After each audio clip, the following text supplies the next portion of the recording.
honestly, if he's healthy, I don't think that's going to happen. I mean, it could, but we just got through talking about the quarterback situation. We got to definitely be confident in that if you're Mississippi State, and just a lot of key stuff there talked about this past week.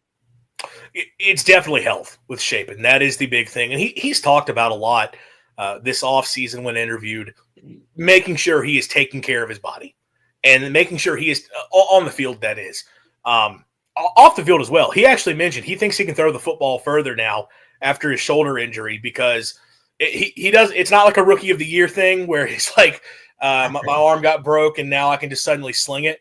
What he talked about was because of the rehab he had to do to get his arm back to working again.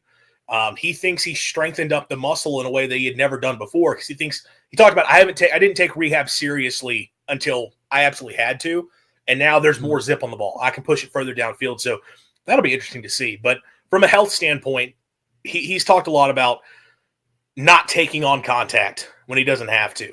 And look, obviously, if the game's on the line and you got to convert right here, that's one thing.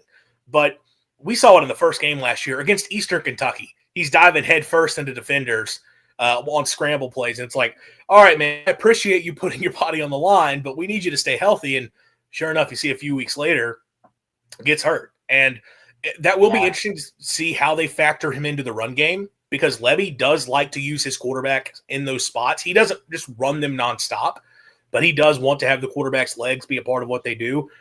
I'll be very interested to see how they handle that this year. Even with, look, there's talent behind him in the quarterback room. Inexperience, but there's talent behind him.